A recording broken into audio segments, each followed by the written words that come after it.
갑자기 순간 어둠이 확 덮치는 게 느껴지는 거예요. 그래서 제가 놀라서 뒷걸음질 치다시피 넘어질 것처럼 뒤로 확 했는데 앞에 그 어둠의 영이 확 몰려오는 순간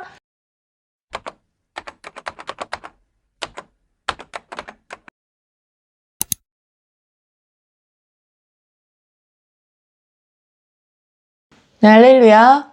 네, 하나님께서 북인들을 다녀오게 하시고 갔다 와서 하나님께서 사업장을 주시고 저는 제 인생에 선교는 다 갔다 왔다고 생각을 하고 열심히 또 예배하고 섬기고 있었는데 제 생각과는 다르게 계속해서 열방을 나가게 하십니다. 그래서 기도하는 중에 하나님께서 이번에는 중보의 자리로 가라고 말씀하시고 그게 기도하라는 말씀인지 알고 이제 열심히 기도하고 있었는데 제가 섬기는 그 선교단체에서 여성 현장 중보팀이 처음으로 생기게 됩니다. 하나님께서 그 팀으로 해서 이제 선교를 가라는 말씀이었고 첫 번째로 2007년 1월 달에는 이란 현장 중보를 가게 됩니다. 이때부터 이제 하나님께서 이슬람권에 계속해서 선교를 가게 하시는데 여러분 그 이슬람교는 그 신앙 고백이 있습니다. 알라 외에는 다른 신은 없으며 무함마드는 알라의 예언자다. 그래서 무함마드가 마지막 예언자로서 받은 계시가 진짜라고 얘기하는 게 이 무슬림들이고 이들에게는 하루에 5번씩 알라에게 기도하는 기도를 드리고 그래서 이들은 장소와 상관없이 일을 하다가도 차를 타고 가다가도 멈춰서서 메카를 향해서 기도합니다. 여러분들도 이제 보신 분도 있고 왜냐하면 인천공항에도 무슬림들 예배 처소가 있습니다. 어딜 가든지 이들이 알라를 향해서 우리보다 더 열심히 예배하죠. 그리고 이들에게는 자카트라는 세금을 걷는데 그 세금을 가지고 자선을 하는 구제를 하는 것이 이들에게 의무고 그래서 사업하는 사람들이나 월급을 받아도 모든 세금에 구제헌금을 뗍니다. 그래서 무슬림 선교사들이 굉장히 많죠. 한국에도 지금 200개가 넘는 무슬림들의 예배 처소가 있습니다. 이들은 국가적으로 세금을 걷기 때문에 그걸 가지고 또 선교하기도 하고 구제를 하고 있습니다. 그리고 이들이 한국을 타겟으로 삼았어요. 무슬림 기자가 뭐라고 썼냐면 한국은 종교성이 굉장히 강하다. 1980년대는 그래도 한국계가 굉장히 뜨거웠고 교회들이 부흥하는 때였어서 한국 사람들은 종교성이 강하기 때문에 한국을 무슬림화하면 이들이 또 무슬림을 전하는 그러한 나라가 될 것이다. 그래서 2030년까지 한국을 무슬림화하겠다 하면서 정말 많은 무슬림 사원이 있음에도 불구하고 한국 교회가 그거를 모르고 깨어서 기도하지 않는 것에 대해서 이 영상을 보시는 모든 분들이 하나님께서 기도하라고 이걸 또 듣게 하시는 줄 믿습니다.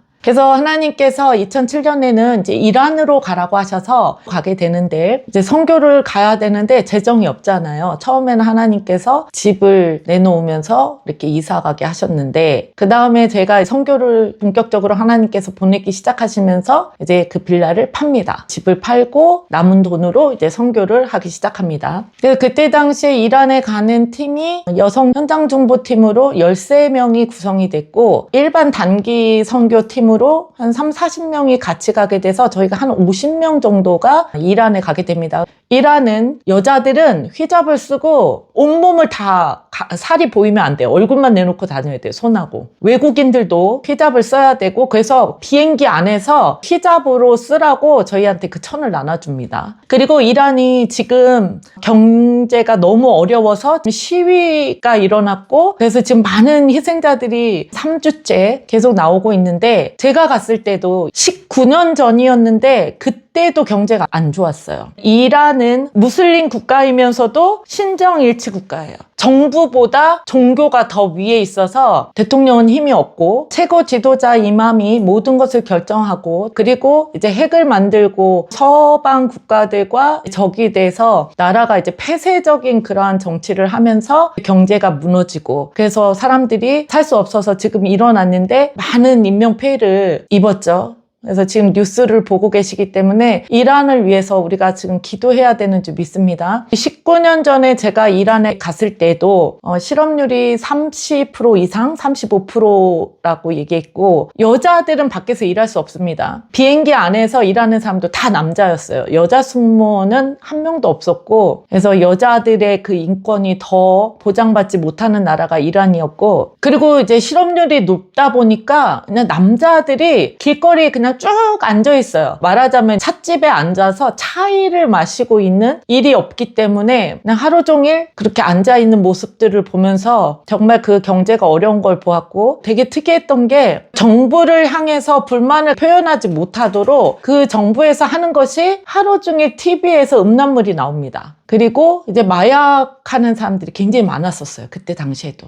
그 19년이라는 시간이 지났음에도 지금 더 힘들어진 그들의 삶이 저렇게 목숨을 걸고 나와서 시위하는데 정부가 국민을 향해서 그냥 학살하고 있죠. 그래서 저희가 정말 기도해야 되는지 믿습니다. 그래서 그때 당시에 저희가 갔을 때 선교사님이 그러시는 거예요. 저희가 도착하는 날 이란 국영방송에서 뉴스가 나왔는데 한국 사람들이 와서 포교 활동을 하고 있다. 기독교인들이 와서 포교 활동을 하기 때문에 조심해라. 이렇게 방송에 나왔다는 거예요. 그러니까 저희가 마음이 어려워지는 거죠. 방송에까지 조심하라고 그러면 누가 우리의 얘기를 들어주고 누가 우리를 맞아줄까? 그리고 이제 거기는 과격한 무슬림 국가잖아요. 저희가 볼 때. 그랬기 때문에 한마디로 쫄았습니다. 그래서 걱정이 됐는데 교회로 가기 전에 이란 시내가 다 내려다 보이는 높은 그러한 이제 언덕 같은 그 지역으로 저희를 데려가셔서 거기서 먼저 예배를 드립니다.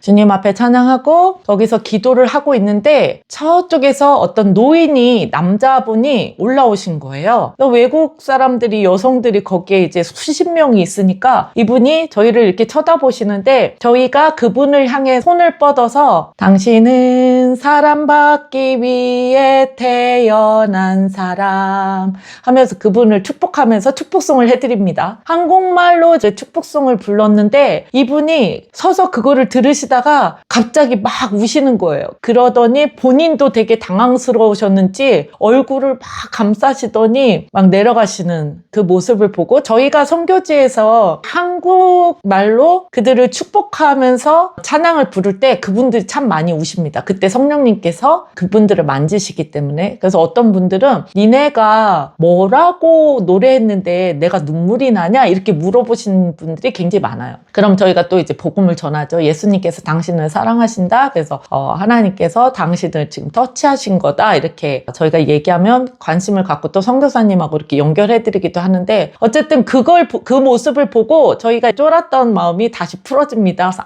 하나님께서 하시겠구나. 그리고 저희가 타고 간 비행기 안에 하늘에 속한 사람이라는 저자 중국 지하교회 지도자 윈 형제가 저희 교회에서 추천 도서였어요. 복음을 전하다가 깜빵에 수년 동안 잡혀서 정말 고문을 심하게 당하면서도 예수님을 전하고 그분을 통해서 정말 많은 지하교회를 또 일으키게 하시는 하늘에 속한 사람이었는데 그분이 저희와 같은 비행기로 그 이란에 도착하셨다는 거예요. 제가 그 책을 읽고 굉장히 은혜를 많이 받았었는데 하나님의 사람이 같은 비행기를 탔다는 말에 신기했는데 왜 거기에 오셨냐면 그 중국 교회도 탄압이 심하다 보니까 지하교회가 굉장히 많잖아요. 근데 이 이란도 마찬가지로 1979년에 엄청난 부흥이 있었고 정말 많은 사람들이 모이니까 정부에서 허가받지 않은 사람은 예배에 참석할 수 없는 법을 만들고 그랬더니 그 이란 교회 목사님들이 누구나 예배에 참석할 수 있다. 우리는 제한하지 않겠다라고 하면서 그 정부에서 그 믿는 목사님들을 계속해서 잔인하게 죽이고 다 잡혀가고 함에도 불구하고 또 그 교회에 가고 본인들이 순교하고 죽을 줄을 알면서도 이분들이 계속해서 그 교회에 7명이나 그렇게 살해를 당합니다. 그러니까 너무 많은 이때 탄압이 있다 보니까 이제 지상의 교회들이 다 문을 닫게 됩니다.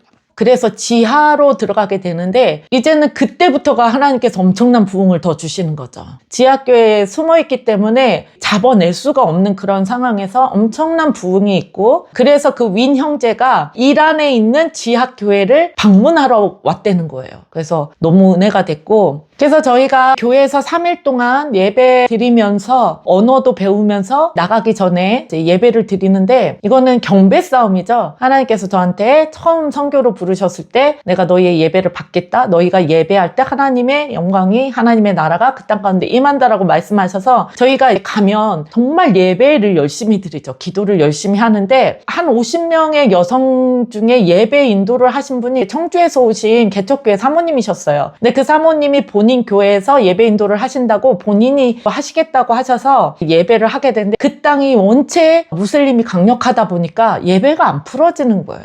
그러다 보니까 다들 너무 힘든 거죠. 그래서 하루 종일 예배를 드렸는데 예배 은혜를 못 받으니까 갑자기 사람들이 불평하게 되고, 그리고 또 예배 인도하시는 사모님도 기가 너무 많이 죽어서 예배 인도를 못 하겠다고 하신 거예요. 근데 그날 밤에 10시가 넘어서 이란 선교사님이 저희 방에 찾아오십니다. 갑자기 저하고 얘기를 하자고 하시는 거예요. 그러더니 저보고 내일부터 예배 인도하세요 이러시는 거예요. 그래서 제가 예배 인도를 해본 적이 없는데요. 제가 그렇게 얘기했더니 그냥 무조건 순종하시면 됩니다 이러는 거예요. 그래서 어쨌든 제가 좀 당황스러워서 못하겠다고 했더니, 그러면은 그냥 예배 드리세요. 그럼 저희가 따라할게요. 이러시는 거예요. 할렐루야. 같이 가신 권사님들 또 집사님들이 저한테 그냥 선교지에서 선교사님이 시키면 우리가 그냥 순종해야 된다고 하면서 그냥 하라고 이러시는 거여서, 아니 진짜 안 해봤다니까요. 못한다니까요. 이랬더니 이제 한 분이 내가 반주해 줄게. 그리고 또 두 분이 우리가 싱어 서줄게. 그냥 해. 그러셔서 무조건 순종해야 된다고 뭐 분위기가 이렇게 돼서 이제 예배 인도를 거기서 이제 처음 하게 됩니다. 그래서 콘티도 짜본 적이 없으니 잠이 안 오죠. 그래서 밤새 고민하다가 하나님 앞에 기도하면서 하나님 어떻게 해야 됩니까? 어떤 찬양 해야 됩니까? 근데 저는 반주 코드가 있는지를 그때 처음 알았습니다. 코드가 뭔지도 모르니까 콘티를 짤 때 이 코드를 잡아서 하는 건지 몰랐기 때문에 그냥 저는 찬양도 기도잖아요. 그러니까 찬양의 가사가 제일 중요했습니다. 하나님께 영광을 돌리는 찬양, 승리를 선포하는 찬양, 그 열방 찬양으로 그냥 가사를 보고 골랐기 때문에 나중에 알았죠. 그 반주해주신 그분이 실력이 진짜 좋은 분이셨구나 라는 걸. 그렇게 저의 예배 인도가 이란에서 처음으로 시작이 됩니다. 예배를 딱 드리는데 예배가 안 풀어지니까 등에서 땀이 나는 거죠. 그러면서 저는 머리로는 하나님 앞에 기도를 하는 겁니다. 하나님 기름 부어주십시오. 하늘문을 열어주십시오. 하나님 우리의 예배를 받아주십시오. 막 이러면서 이제 하나님 앞에 기도하면서 그 찬양을 드리는데 몇 번 반복해서 찬양을 드리니까 한순간에 하늘문이 열리는 걸 딱 느낍니다. 기름 부음이 쫙 풀어지는 걸 느끼면서 갑자기 여기저기서 막 울기 시작합니다. 정말 그 두터운 하나님의 영광이 부어지니까 저도 울면서 예배하고, 앞에서 찬양하시는 분들도 다 막 흐느껴 울고, 그리고 어떤 분들은 막 기뻐서 막 뛰면서 찬양하고, 그래서 그 예배가 풀어지기 시작하니까 저희 안에 그 믿음이 이제 장착이 되는 거죠. 하나님께서 하실 일들이 기대가 되고, 그 땅을 다시 그 민족을 주님 앞에 올려드리면서 이렇게 예배를 이틀 더 드리고 선교를 떠납니다. 근데 저희 팀 같은 경우는 현장 중보팀이었기 때문에 이란 국경 쪽에 있는 그 아프가니스탄이 바라보이는 그 지역에 사시는 선교사님이 같이 예배 드리시기 위해서 테헤란에 와 계셨고, 3일 동안 예배 드린 다음에 그 선교사님 댁으로 저희가 이제 가게 됩니다. 선교사님 댁에 도착해서는 그래도 현장 중보팀이기 때문에 이제 낮에는 같이 예배하고 또 그 땅을 밟기도 하고 영혼도 만나서 복음도 전하고, 저녁에는 릴레이로 이제 13명이니까 13시간 동안 쉬지 않고 그 땅을 올려드리면서 기도를 합니다. 그 선교사님 댁에 갔을 때 꿈을 꾸게 됩니다. 예배 드리고 중간에 이제 잠을 들었는데 갑자기 그 마을 사람들이 다 선교사님 집으로 몰려온 거예요. 쇠로 된 그 대문을 막 두들기면서 사람들이 막 몰려오니까 선교사님이 문을 열어주셨는데 왜 그러냐고 그러니까 그분들이 여기에 하나님의 사람들이 왔다 소리를 들었다. 그래서 우리가 같이 예배하러 왔다라고 하는 거예요. 꿈속에. 어린아이 어른 할 것 없이 다 몰려와서 제가 이제 보면대에 성경책을 펴놓고 그들하고 같이 예배하는 걸 이제 꿈꾸게 됩니다. 그러면서 하나님께서 우리의 예배가 거기서 주님 앞에 올려드리는 그 예배가 그 영혼들이 주님 앞에 나와서 예배할 수 있도록 그들을 살리는 예배다라고 하나님이 위로해 주시고 그 선교사님 댁에서 1박 2일 동안 기도하고 지역들을 밟고 예배하면서 테헤란으로 올라가는데 선교사님들이 특별하게 저희 중보팀한테 부탁하신 도시가 있었어요. 근데 그 도시는 위험해서 선교사님들이 한 명도 없고 그리고 선교사님들도 거기에 한 번도 가보신 적이 없는 지역이라는 거예요. 굉장히 가난하면서도 좀 위험할 수 있어서 조심하고 그래도 우리 팀이 기도하는 팀이니까 그 땅에 한 번도 선교사님들이 들어간 적이 없기 때문에 우리 팀이 가서 거기를 기도하고 그 문을 열어줬으면 좋겠다라고 부탁을 하셔서 정말 한 번도 예배드리지 않은 그 땅에 가서 예배하리라 막 이렇게 하고서는 있는데 저희 팀 중에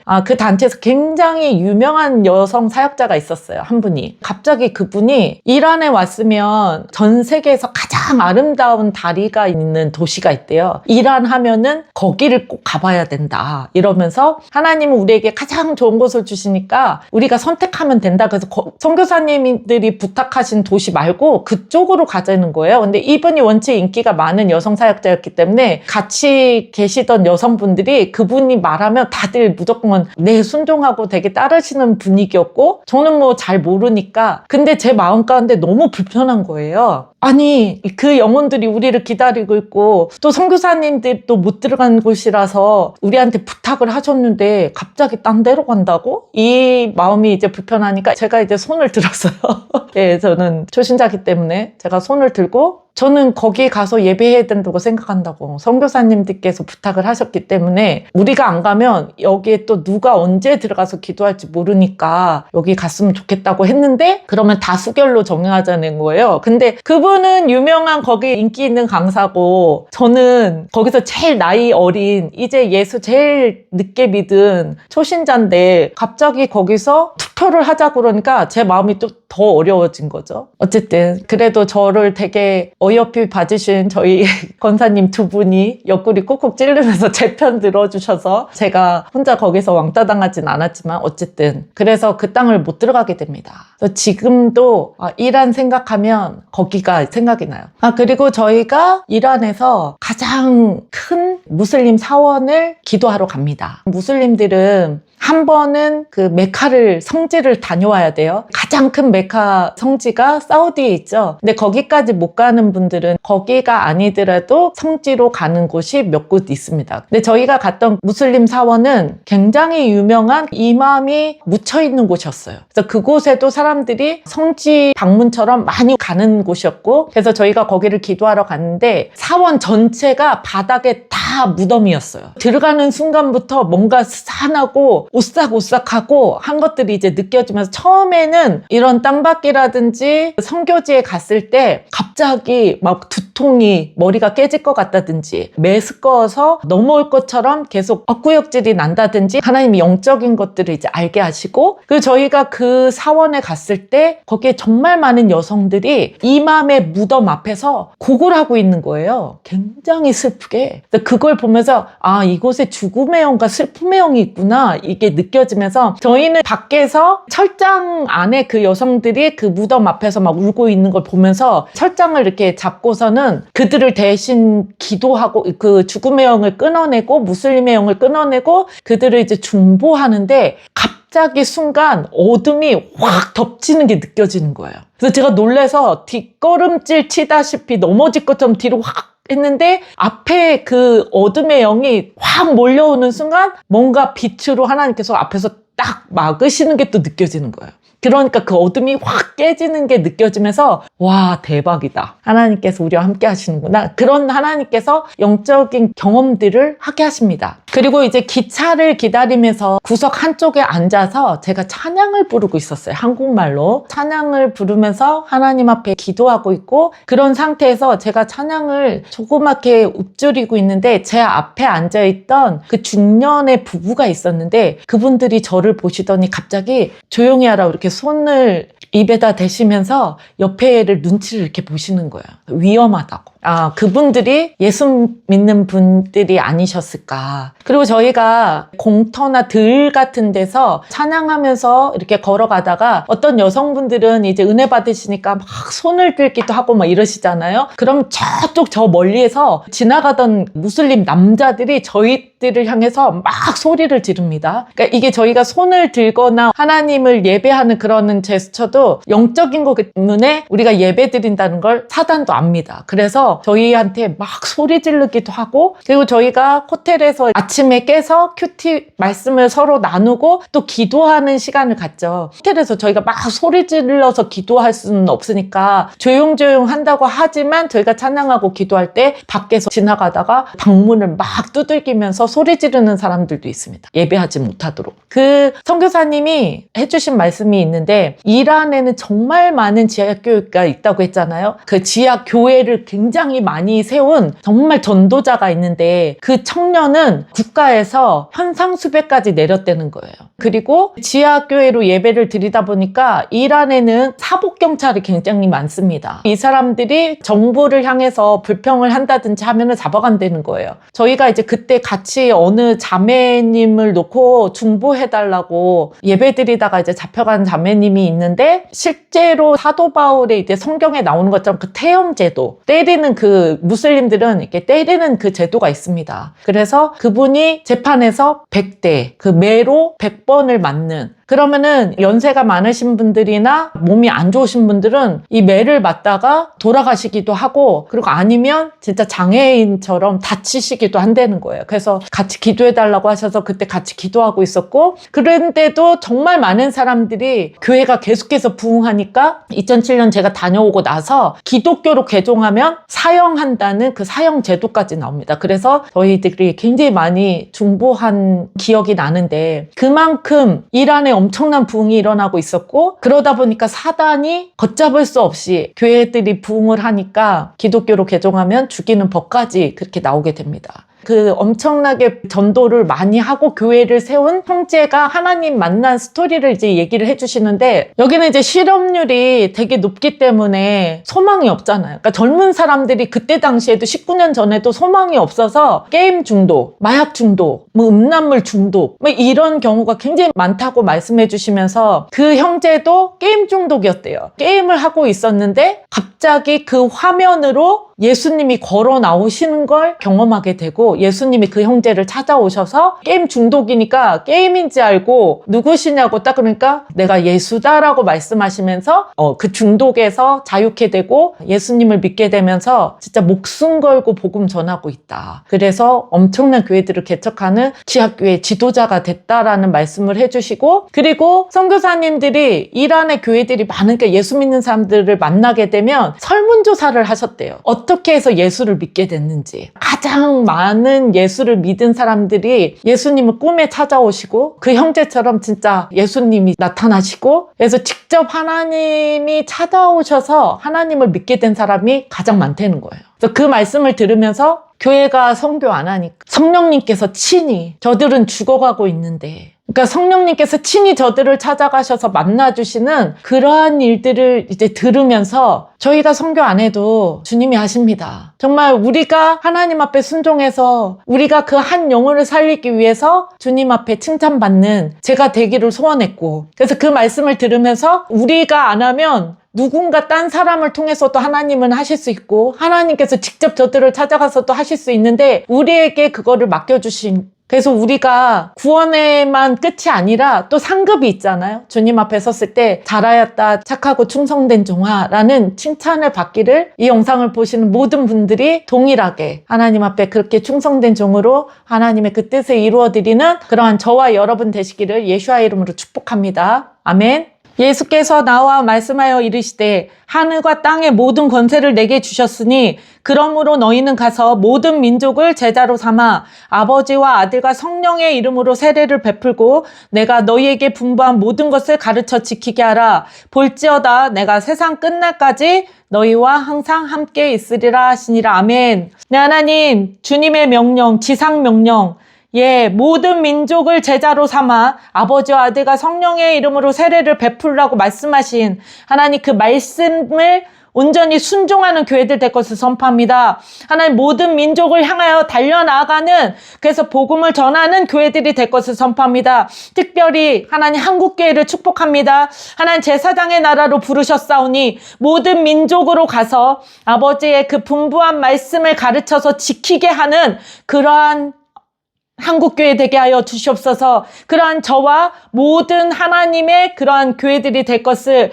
예수야의 이름으로 축복하고 기도합니다. 아멘. 택배가 한국에서부터 오려면 2달이 걸리는데 하나님께서는 우리 엄마가 오늘 오징어가 먹고 싶을 거를 이미 아시고 2달 전에